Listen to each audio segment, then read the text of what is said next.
प्यारे दोस्तों, आज हम आपको बताएंगे कि हज पर जाने वाले हाजी के साथ ऐसा क्या करिश्मा हुआ जिसे सुनकर आपका दिल खुश हो जाएगा। आप चाहें इस वीडियो को लाइक करें या ना करें, लेकिन मेरी आप सभी से गुजारिश है कि इसे आखिर तक ज़रूर देखें। तो चलिए शुरू करते हैं। दोस्तों, ये कहानी सईद नाम के एक शख्स की है जो हज करके वापस जा रहा था और जद्दा एयरपोर्ट पर बैठा अपनी फ़्लाइट का इंतज़ार कर रहा था, जबकि उसके साथ उसके मुल्क का दूसरा हाजी भी बैठा हुआ था। दोनों हज अदा करने के बाद वापस अपने मुल्क जाने वाले हाजियों में शामिल थे। अचानक सईद के साथ बैठे एक हाजी ने लंबी सी सांस ली और अपने बारे में बताया। उस हाजी का नाम अब्दुल बारी था। उसने कहा, मैं एक बिजनेसमैन हूँ और अल्हम्दुलिल्लाह ये मेरा 10वां हज है। अल्लाह पाक का मेरे ऊपर बड़ा फजल है और मैं ये समझता हूँ कि हर हज के बाद मुझे अल्लाह के ज़्यादा करीब होने का मौका मिला है। ये कहकर वो हाजी खामोश हो गया और सईद की तरफ देखने लगा, उसके जवाब का इंतज़ार करने लगा। उसकी बात सुनकर सईद मुस्कुरा दिया और बोला, भाई मेरे हज का किस्सा कुछ ज़्यादा ही बड़ा है, मैं आपका सिर नहीं खाना चाहता। ये सुनकर अब्दुल बारी हंसते हुए बोला, कोई बात नहीं, एक तो हम यहाँ इंतज़ार के सिवा कुछ और नहीं कर रहे और दूसरा यहाँ खाने की हर चीज़ बाहर से 20 गुना ज़्यादा महंगी है, बस एक सिर है फ्री में खाने को। ये सुनकर सईद किसी सोच में गुम हो गया, जैसे वो फैसला नहीं कर पा रहा हो कि वो अपनी कहानी कहाँ से बताना शुरू करे। आखिरकार सईद ने बोलना शुरू किया और कहा, मेरे भाई, मैं एक प्राइवेट अस्पताल में थेरेपिस्ट हूँ। मैंने 30 साल तक अपनी तनख्वाह में से थोड़ी थोड़ी रकम कटवाकर इस हज की तैयारी की है। इस साल हज पर जाने के लिए मेरे पास पूरे पैसे हो गए थे। सईद आगे बताता है कि मैंने अस्पताल से अपने पैसे लिए और कमरे से बाहर आ गया। इतने में मैंने एक औरत को देखा जिसका बेटा एक्सीडेंट में तकरीबन माजूर हो गया था और उसका इलाज मैं ही कर रहा था। मैं बड़ी मेहनत और प्यार से पिछले 6 महीने से लगातार उसका इलाज कर रहा था, जिसकी वजह से वो तकरीबन आधा ठीक हो चुका था, जबकि मुझे उम्मीद थी कि आने वाले 6 महीने में वो बिल्कुल ही ठीक हो जाएगा। उस औरत ने मुझे सलाम किया और बुझे हुए लहजे में बताया कि वो लोग अस्पताल छोड़कर जा रहे हैं, शायद फिर हमारी मुलाकात ना हो, लिहाजा मैं आपको ढूंढ रही थी। ये सुनकर मुझे काफ़ी हैरानी हुई। मुझे लगा जैसे वो मेरे इलाज से मुतमईन नहीं हैं। मैंने कहा, क्या आप मेरे इलाज से मुतमईन नहीं हैं? तो उस औरत ने कहा, नहीं नहीं डॉक्टर साहब, ऐसी कोई बात नहीं है। आपने तो बच्चे को डॉक्टर के बजाय बाप बनकर संभाला है। मेरा तो रुआं रुआं आपको दुआएं देता है। आपने मेरे बच्चे में ना सिर्फ जीने की उम्मीद जगा दी, बल्कि अपनी ड्यूटी से हटकर उसका इलाज किया और तोहफे वगैरह भी दिए, जिसके लिए हम मियाँ बीवी आपके बहुत शुक्रगुजार हैं। सईद कहता है, ये सुनकर मैंने उनसे कहा, फिर आप अस्पताल छोड़कर क्यों जा रही हैं? मगर वो मेरी बात का जवाब दिए बगैर मरीज़ के कमरे की तरफ चल दी। ये देखकर मैं सीधा एडमिन ऑफिस की तरफ चला गया और बच्चे का कमरा नंबर बताकर पूछा कि ये लोग अस्पताल छोड़कर क्यों जा रहे हैं। तो मुझे बताया गया कि वो अस्पताल छोड़कर नहीं जा रहे, बल्कि उनको कमरा खाली करने का नोटिस दिया गया है।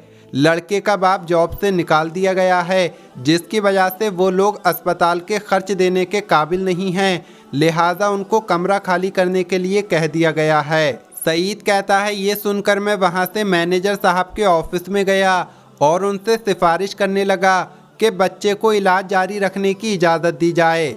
मेरी बात अभी पूरी भी नहीं हुई थी कि इतने में मुदीर, जो कि मैनेजर था, उसने कहा कि सईद, ये एक प्राइवेट अस्पताल है, कोई चैरिटी इदारा नहीं है।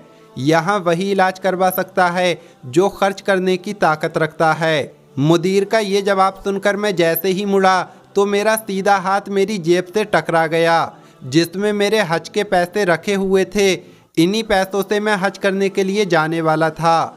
ऑफिस से निकलकर मैंने आसमान की तरफ देखा और कहा कि ए अल्लाह, तू अच्छी तरह जानता है मुझे तेरे घर आने का किस कदर शौक़ है, और अब जबकि मेरा ख्वाब एक हकीकत बनने वाला है तो इस बच्चे की ज़िंदगी का सवाल खड़ा हो गया है। ए अल्लाह, मैं मजबूर हूँ, मगर तू बेनियाज है। मैं हज पर ना आ सका, तब भी मुझे अपने फजल से महरूम मत करना। सईद कहता है इसके बाद मैंने उस बच्चे के अगले 6 महीने तक के पैसे जमा करके उनके अस्पताल से निकलने का ऑर्डर कैंसिल करा दिया, यानी उनके इलाज के लिए मैंने पैसे दे दिए। अल्हम्दुलिल्लाह मेरा दिल सुकून से भर गया था, लेकिन हज पर ना जाने की कसक अपनी जगह थी। ये सुनकर दूसरा हाजी अब्दुल बारी जो सईद की बातें सुन रहा था वो कहने लगा, आपने अपने हज के पैसे उस औरत के बच्चे के इलाज के लिए दे दिए तो आप हज पर कैसे आ गए? ये सुनकर सईद भाई ने कहा, जब मैं घर आकर लेटा तो हज के मनासिक का एक एक मंज़र मेरी नज़रों में घूम रहा था। मैंने कई बार बैतुल्लाह का ख्याली तवाफ़ किया था, कई बार लब्बैक अल्लाहुम्मा लब्बैक कहते मजमे के साथ अपनी आवाज़ मिलाकर उनका हिस्सा बन गया था। पता नहीं कब मेरी आंखों से आंसू बहना शुरू हो गए और मैं बहते आंसुओं के साथ ही सो गया। मैंने देखा कि मैं बैतुल्लाह का तवाफ़ कर रहा हूँ और लोग मुझे मेरा नाम ले लेकर हज की कबूलियत की बशारतें दे रहे हैं। वो कह रही हैं, ए सईद, अल्लाह ने तेरा हज कबूल कर लिया, हमारे हज के कबूलियत के लिए भी दुआ करो। सईद कहता है इसी कैफियत में मेरे फ़ोन की घंटी ने मुझे जगा दिया।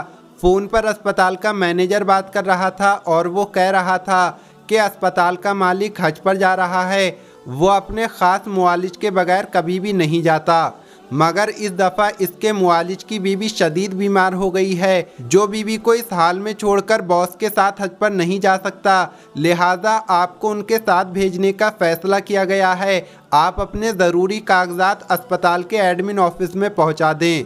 सईद कहता है मैंने सबसे पहले तो शुक्राने के नफिल अदा किए, फिर कागजात ऑफिस वालों के हवाले किए।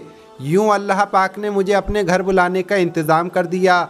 हज के बाद अस्पताल के मालिक ने मुझे मेरी खिदमत का मुआवजा देना चाहा तो मेरे आंसू निकल पड़े और मैंने उसको बताया कि उसने मुझे हज कराकर मुझ पर इतना बड़ा एहसान किया है, लिहाजा मैंने जो भी खिदमत की है वो कुछ भी नहीं है, लिहाजा वो मुआवजे की बात ना करें।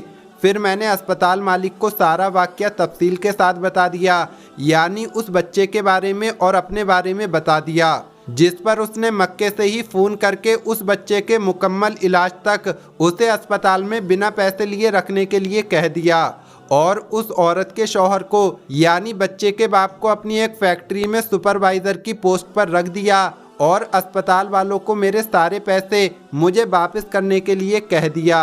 ये वाक़या सुनकर अब्दुल बारी की आंखों में आंसू जारी हो गए। उसने उठकर सईद भाई का माथा चूमा और उन्हें मुबारकबाद दी और कहने लगा कि आज मुझे लगता है कि मेरे ऐसे 1000 हज भी तेरे इस एक हज के बराबर नहीं।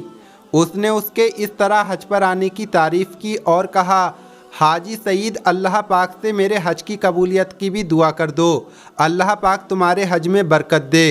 सुभान अल्लाह। दोस्तों, ये वीडियो देखकर यकीनन आपका दिल खुश हो गया होगा। इस वीडियो को लाइक ज़रूर करें। मिलेंगे अगली वीडियो में। अस्सलामु अलैकुम। अल्लाह हाफिज़।